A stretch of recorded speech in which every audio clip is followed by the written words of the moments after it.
Et l'envie était de plus en plus pressante, au point que j'avais des larmes qui coulaient sur mes joues, vraiment de douleur. Et au point que j'ai fini par ne plus y arriver et à m'uriner dessus.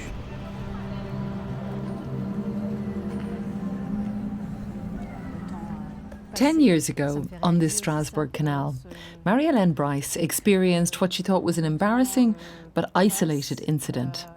French prosecutors, however, alleged she was drugged during a job interview with a senior government official named Christian Negre. C'est un entretien qui a démarré tout à fait normalement.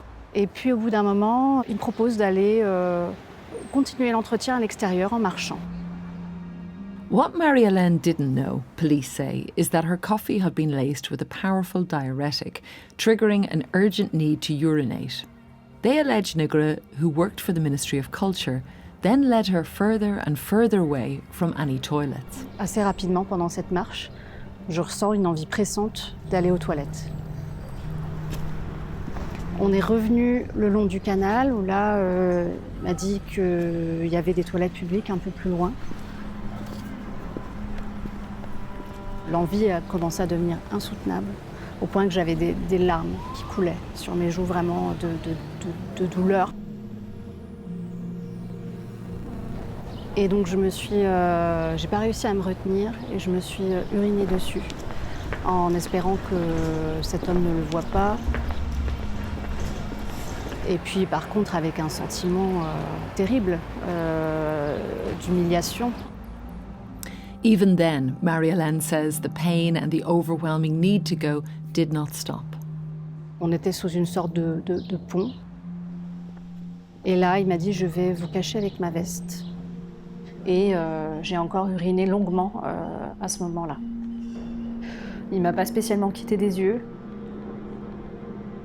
Et c'est un souvenir assez marquant et assez terrible.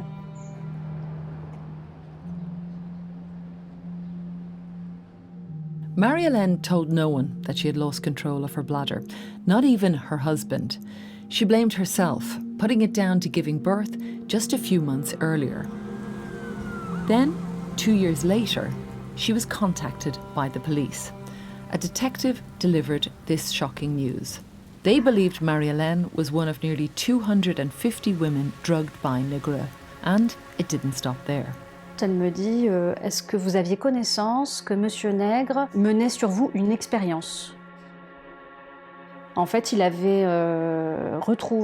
ont retrouvé dans son ordinateur un tableau Excel qui s'appelait Expérience P, dans lequel il notait l'heure d'administration du médicament, la façon dont la personne arrive à se retenir et combien de temps, description du jet d'urine, description des sous-vêtements. Ça a été un très gros choc quand elle m'a exposé tout ça. Et ensuite, elle a sorti un classeur. En tournant les pages, je vois les pages défiler et je vois des photos de jambes de femmes prises sous la table. Et elle s'arrête à un point et là, elle me dit « Est-ce que vous vous reconnaissez ?» J'étais en état de choc, vraiment en état de choc. Christian Negre was sacked by the Ministry of Culture after being caught allegedly taking a photo of a woman under a table. He was placed under investigation on charges ranging from drugging to sexual assault. He's currently awaiting trial. The BBC contacted his lawyer, but he declined to comment. While the allegations against Christian Negre remain untested in court, it is one of several high-profile cases about alleged drugging that have sparked a national debate in France. MP Sandrine Josso was drugged with MDMA by a fellow politician. She's now leading the fight against what France calls chemical submission. En France et aussi dans d'autres pays, on ne sait pas encore complètement ce que c'est la soumission chimique. C'est une expression qui vient d'arriver dans le dictionnaire français et déjà, les experts qui analysent le sang, l'urine et les cheveux disent qu'il y a une augmentation des signalements. Donc, les gens se mobilisent, les victimes, quelque part, se signalent plus, déposent plus plainte, et ça, c'est important. One of her ideas is a pilot scheme to give women direct access to toxicology testing if they fear they've been drugged. Here we are in our lab. We identify more than 400 molecules in blood, urine, viscera, and hair, of course. In just 6 months, 200 women have sought direct testing at this Paris lab. Each envelope is one hair case. So this is an example of hair, of a strand of hair that we can receive. We receive a lot, many strands every day in order to make a test. It's much more hair than I thought. Sometimes we receive in a envelope one hair, and we say no, it's not possible. No, it's not possible. Look, this is the results of a diuretic. With the 2 peaks here, it's positive sample. There is a diuretic in this sample. Hair can be tested for drugs even 6 months on. Professor Alvarez can even establish roughly when the substance was taken. Do you routinely test for diuretics? No. In drug-facilitated sexual assault case, no. Because usually we are looking for substances, psychoactive substances, which modify your behavior. Diuretics is not usual. But now we have introduced, in some cases, diuretics, because we know that we can have some cases with diuretics. Results from this lab can be vital evidence in court. But with new drugs circulating online, Professor Alvarez is having to cast the net ever wider to identify them. In 26 years, he says he's never before seen diuretics in an alleged drugging case.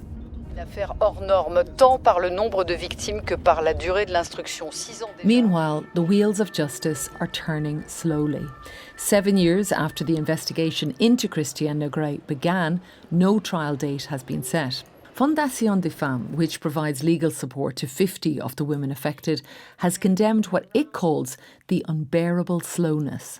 It really epitomizes the difficulty of the French judicial systems regarding violence, sexual violence in France. It's too slow, and it's so slow that sometimes it's like a secondary victimization. What the French justice has said to these women, 248 victims that are known, they say, you are too many, and we cannot cope, and we cannot handle this.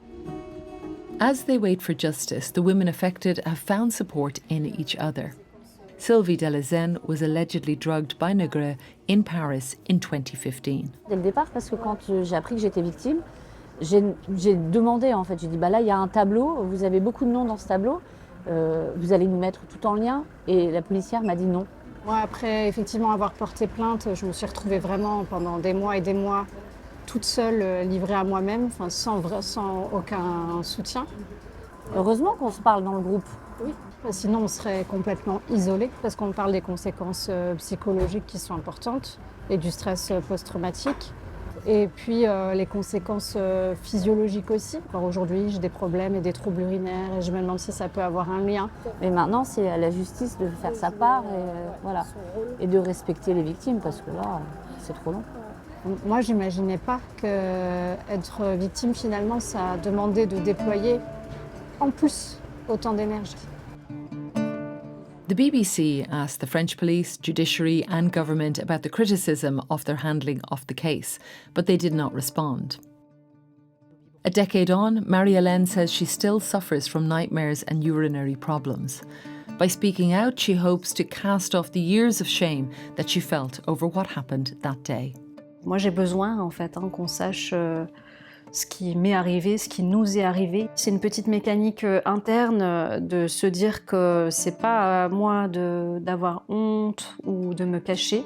Moi, j'ai été agressée, j'ai été intoxiquée, empoisonnée, mais pour moi, c'est une agression sexuelle, clairement.